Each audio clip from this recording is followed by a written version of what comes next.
How's it going, guys? My name is Tom Petrini, and I'm here with you on draft night. One of my favorite nights of the year, man. Uh, it's always so much fun.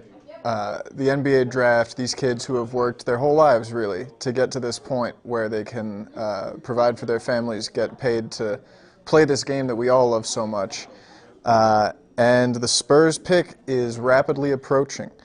The Pelicans have just selected Zaire Williams with the 10th pick here. That'll go to the Memphis Grizzlies. So there's the 11th pick and the 12th pick. And we have a big old board of some very good prospects still available. There's our guy Joe Reinagel, who we're going to be working with. Some good picks on the board. Very good picks on the board, Joe. A lot of guys that we talked about in the last episode of the Big Fun Pod. So let's talk some best available right now. James Bouknight is a combo guard, all-around scorer who is still on the board, has slid a little bit. If the Spurs are going for best player available, regardless of fit, he might be the guy here.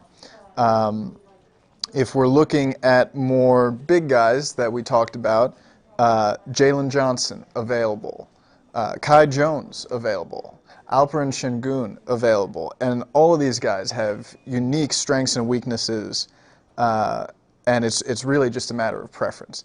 It'll be hard for the Spurs to make a bad pick here, and whoever they're taking at 12, last year at 11, when they took their guy in Devin Vassell there, that was their highest draft pick that they owned since Tim Duncan.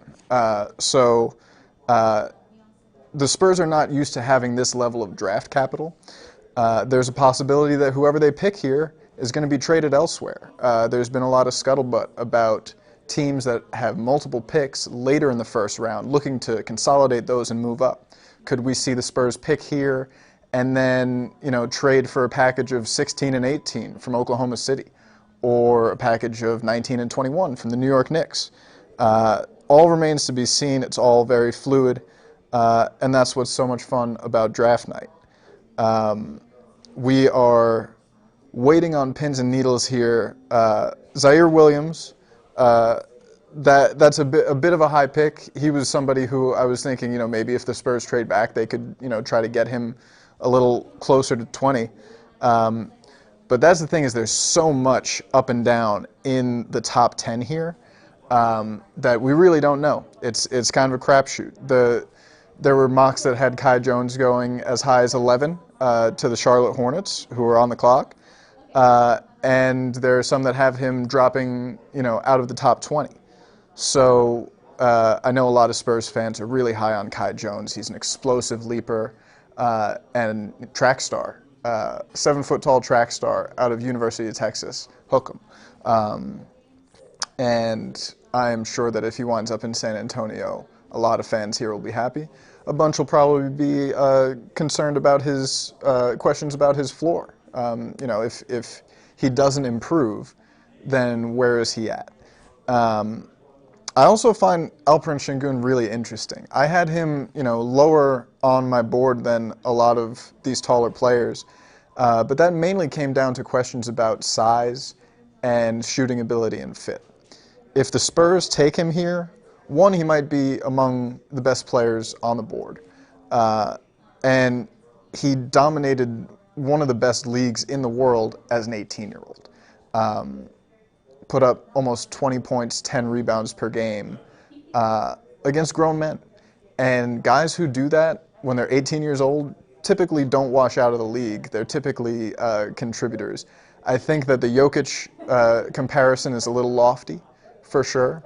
Sabonis is probably a bit more of a realistic target, but for him to reach either of those, he's going to need to really work on his outside shot. If the Spurs are to take him, that's a bet on his ability to develop that. Looking for the latest scuttlebutt here on who's going at 11, it's very quiet. It's too quiet. I don't like it. But I'm excited, guys. This board is looking pretty juicy here. And it might look so juicy that the Spurs say, you know what? we have so many guys that we like at this point on the board still that we're comfortable moving back a couple spots. Or they'll take somebody that they're comfortable with, that they know they can move later, and see what's available for trade backs later in the draft, if it comes to that. It's all a very dynamic situation. I love draft night, man. This is genuinely one of the best nights in the year in the NBA. All of these guys wearing the coolest suits you've ever seen. Jalen Suggs, I mean, that thing was ridiculous. I love all of these draft suits, and they get better every single year. Okay, so we've got from Shams Charania, Charlotte taking James Bouknight. So that leaves the Spurs looking at a board where many of the best players available are bigger guys. So Şengün is there, Kai Jones is there, Jalen Johnson is there. You could also see them go in the direction of a guy like Corey Kispert, who's still available. He's one of the, he's probably the best shooter in the draft, and a pure plug-and-play guy. He's 22, and so he's a little bit older, maybe a little lower ceiling than some of these other players. But if you're talking about a plug-and-play shooter, you know, he's probably the guy. We could also see them go for Moses Moody, who is a bit younger and not as good a shooter, but provides a little more on the defensive end, and because he's only 19 years old, maybe has a little bit higher potential. But the Spurs are basically on the clock right now. Once that Hornets pick becomes official, and if we have learned anything from covering the Spurs in the past couple of years, really the past 20, if you've paid attention, we're not going to get too much leaking of, you know, who they're picking. I'm guessing we'll be waiting here right until the clock hits 0. And man, it's exciting. I've been waiting more than all week for this. I don't know about you guys, but we're about to find out who's going to be the next San Antonio Spur, or possibly not. Maybe he's not going to stay here. But I think whoever they pick, we will have a pretty solid idea of, you know, what that means for their plans moving forward. If they're going after a guy like John Collins, we might see a guard picked just because they know that they're going to address that front court need in free agency. There's no guarantee that they get John Collins in free agency. So, you know, do you go for the biggest need, the best player available? You know, it comes down to personal preference here. And as far as what the Spurs' organizational preference is, your guess is as good as mine. So we're just going to have to wait and see. But clock is ticking, and the Spurs are looking at a board where they really can't go wrong. So we're just going to wait on pins and needles here, I guess. My top pick on this board right now is Jalen Johnson because of his extremely rare combination of size and skill and the potential that he has to grow into, you know, a ball-dominant star in this league at 6'9" with a 7-foot wingspan, defend every position. You know, he's a guy who had a projection in the top 6 before he left Duke, and that was an injury thing, as much as it was a preserving long-term health and wealth thing. So I'm not as afraid of Jalen Johnson as some other people, none of whom know the kid, just, you know, think, oh, he gave up on his teammates, you know, character concerns. I don't buy that. And then Kai Jones is somebody who, like, he picked up a basketball, started playing competitively when he was like 15. So there's so much untapped potential, and the fact that he's gotten to this point in such a short period of time is pretty nuts. Just refreshing my phone here, like all of you, I'm sure. Oh, man.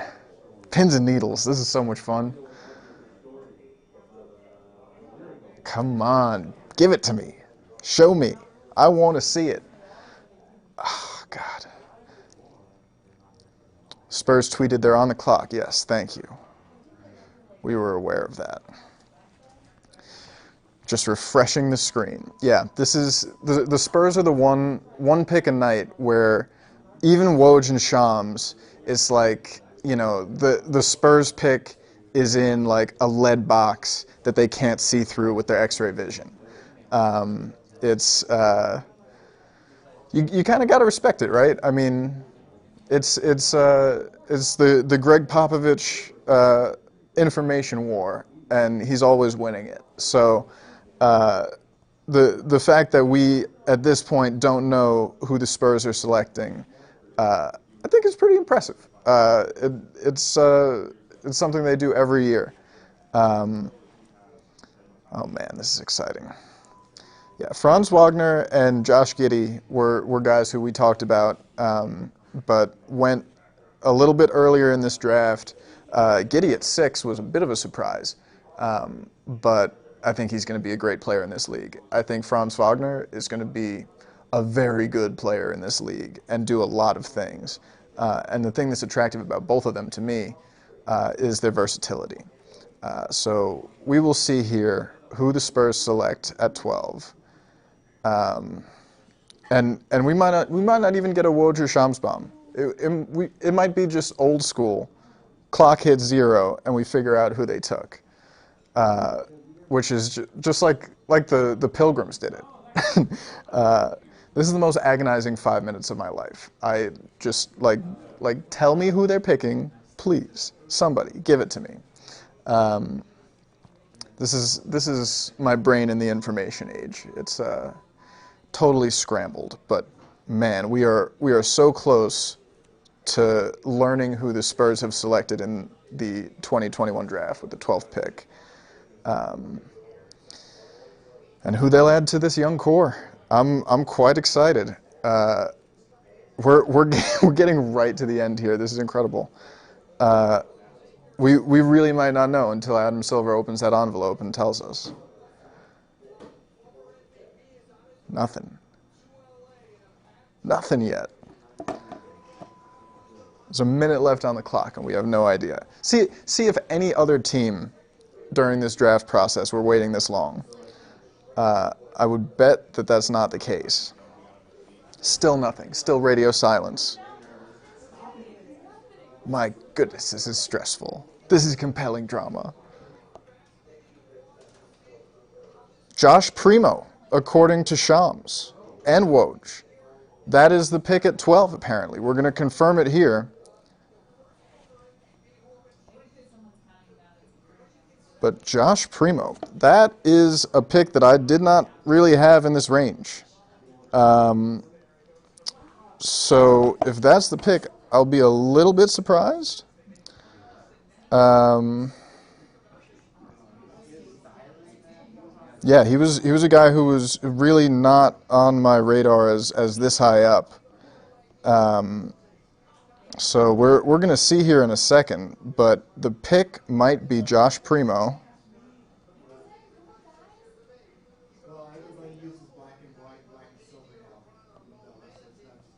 Let's see. This was not the guard that I was expecting them to pick if they picked a guard. There was some reporting that had the Spurs interested in Primo at this pick, but this is certainly a surprise if it comes through.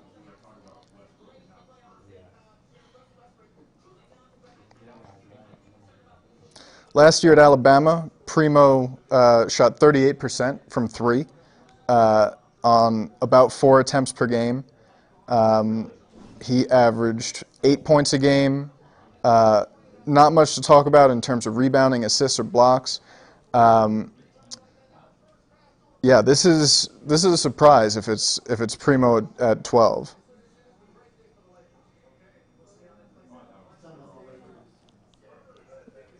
We've got the commissioner going to the stand.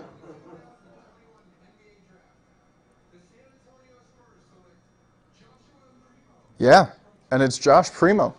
All right, so remains to be seen if the Spurs hold on to that pick and don't trade it. But as of right now, the pick is Josh Primo out of Alabama for the San Antonio Spurs at 12. You know, this is a guy who will provide instant impact as a three-point shooter. But yeah, this is definitely a surprising pick. They're gambling on his potential. You know, he was a freshman last year, so he's a young guy. He's 6'6", 190 pounds, and you know, it's a 3-and-D pick with the potential to grow into more, but definitely a surprising pick for the Spurs here at 12. As such, I'm going to have to get over to my computer and write up the story here about the Spurs taking Josh Primo in a bit of a surprise at 12. So I'm going to get off and do that. I'm going to be back later in the evening and on the 10 o'clock show talking to Joe Reinagel about the draft. But yeah, thank you guys for hanging out here with me. Spurs take Josh Primo at number 12 in the 2021 draft. See you guys a little later.